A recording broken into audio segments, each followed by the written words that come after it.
Hello, everybody. This is Khatib, and it is February the 18th, 2026. The time is 12:02 a.m. Yes, I am back. I missed you guys.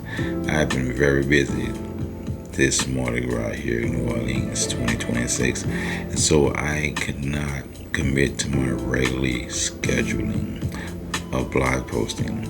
So I'm back at it. Yes, we back at it. We back at it for this Wednesday, and we should be back at it again on Friday, God willing. So hey, check this out. Check this out. So I left you all with a real good one, didn't I?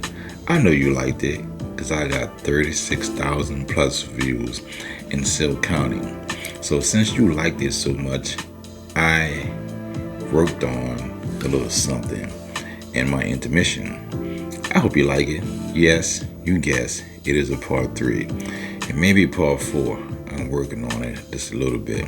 And so I want to thank all of you for bearing with me in my time off from not writing. I appreciate you all for keep coming back just to see if I put something new. You know, I know you all shared this last posting. I know you did because it was off the chain. I'm talking about the support. That's what I'm talking about. The support was off the chain. And I appreciate every last one of you. Every last one of you. I got tongue twisted, but I'm not going to record this. I appreciate every last one of you for supporting me in your own special way. Text message, email, or your social media platforms. I thank you for letting everybody know who I am. Okay, so let's get ready. I say let's get ready to roll with a good one. Now check this out.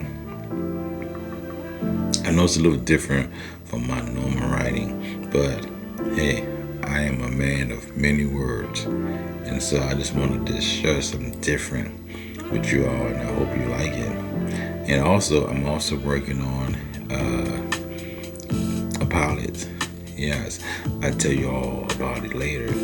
Yes, I have been in the lab working my butt off for the last couple of weeks. Okay, so enough with the rumbling, enough with the broken slang. I want to go ahead and play this reflection for you, and I hope you enjoy it, and I hope you all share it like you did with the last one. And if you like it, just let me know. You can send me private messages on the platform. Yes, on my blog.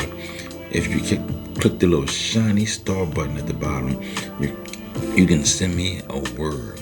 Okay, and I will get that. My team will get that, and we will work on whatever you suggested. But if you like this post, I want to hear from you. Okay, so let me stop rambling and let's get to the meat and the potatoes.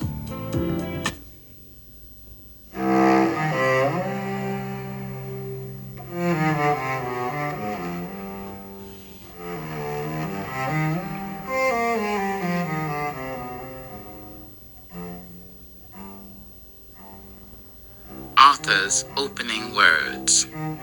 Before you step back into May's world, let me say this plain.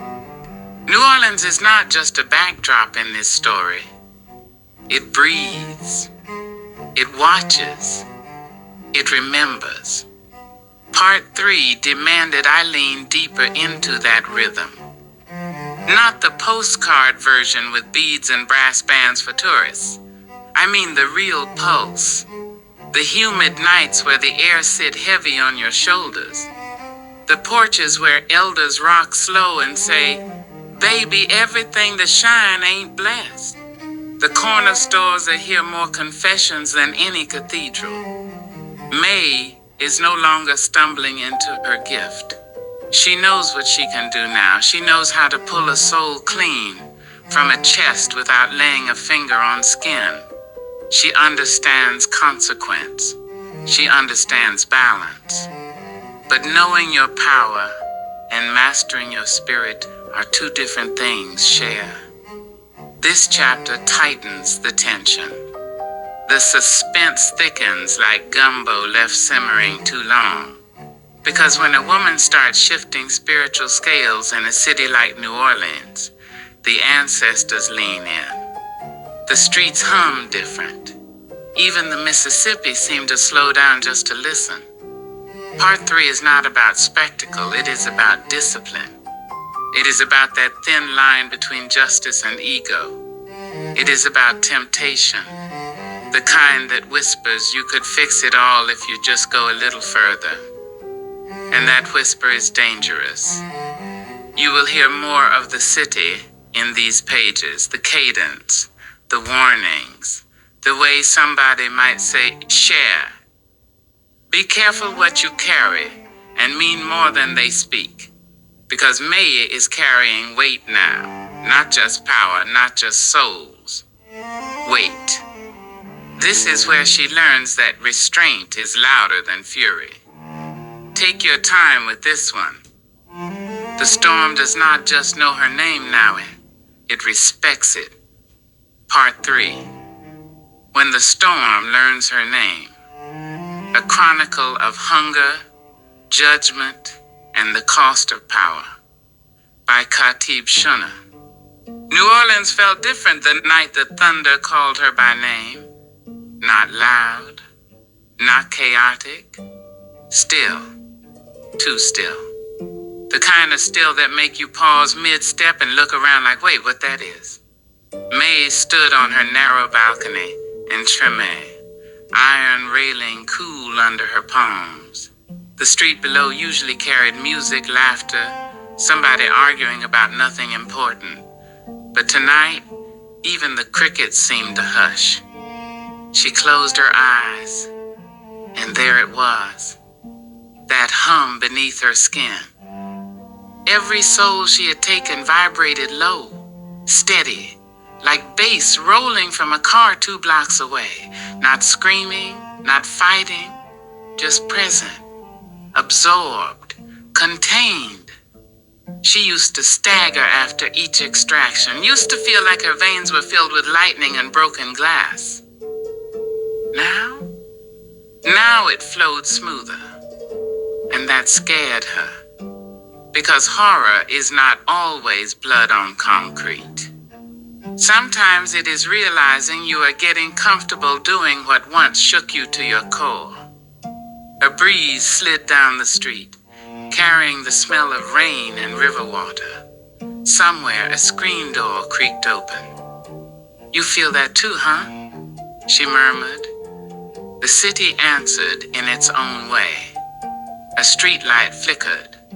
A dog barked once and then went quieter. Word had spread. There is a woman by the water. If your spirit rotten, she gon' know. If your hand's dirty, she comin'. At first it was whispers at the barber shop, low talk at second lines, aunties fanning themselves on porches saying, something's shifting out here. Then it got stranger. Men who thrived on intimidation started losing their nerve mid-sentence. One tried to threaten a woman outside a club on Frenchman Street and suddenly doubled over, clutching his chest, breath shallow. He survived. But something inside him did not. May had not touched him, had not even been in the same ward. That was new. She felt it the moment it happened, like a ripple in water that did not originate from her hand. She went straight to the bayou that night, dress brushing against tall grass, mosquitoes whining in the humid air. The cypress trees stood tall, roots deep in murky water, like elders who've seen everything and ain't impressed by none of it. Talk to me, she whispered, voice steady but tight. The wind shifted slow, and for the first time since she awakened, something resisted her authority. You've been harvesting, the silence seemed to say. I've been correcting my correction require balance, Cher. She stiffened. I have balance. Do you? The words were not spoken, but they landed heavy. May inhaled slow, tasting metal and moss in the air. She scanned inward, counted the souls inside her, felt their weight, their temperature, and there it was. One she had taken too quickly, a man cruel, yes, arrogant, harmful, but not beyond change. She had felt his darkness and assumed permanence. She had not waited. She had decided. The realization crawled up her spine. She had started confusing impatience with justice. Rain began to fall without warning. Big, heavy drops slapping against water. I am not here to devour, she said out loud. I am here to balance. The marsh did not answer, but it did not reject her either. A few days later, she felt the other presence. Older, heavier, not hollow like the men she emptied. Dense, layered. She found it standing under a flickering streetlight near Claiborne Avenue.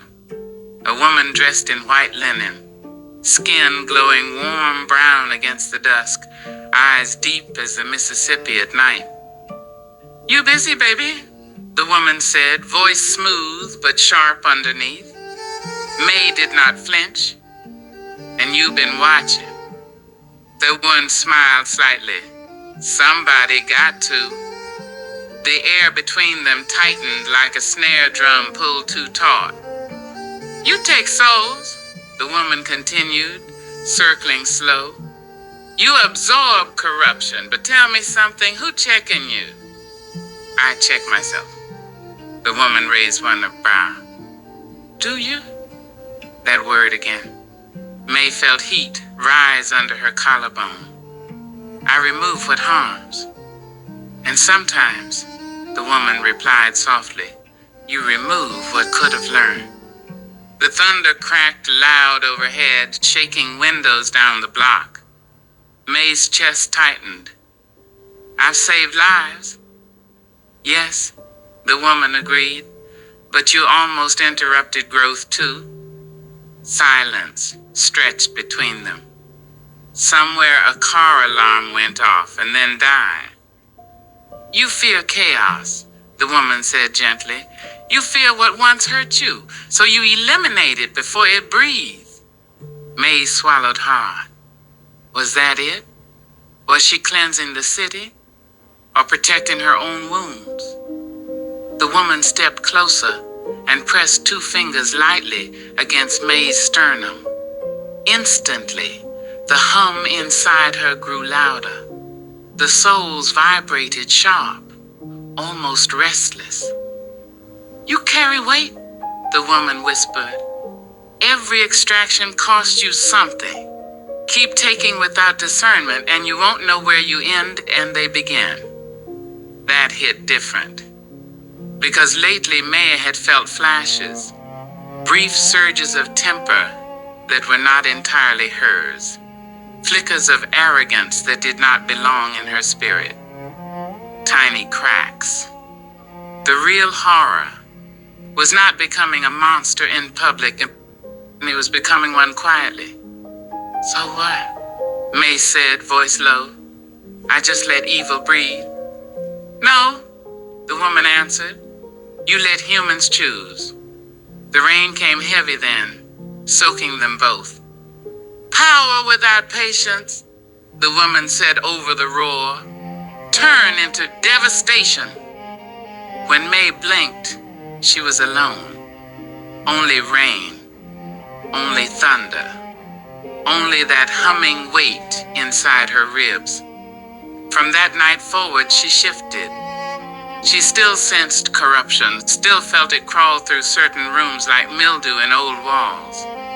But she waited, watched, measured patterns.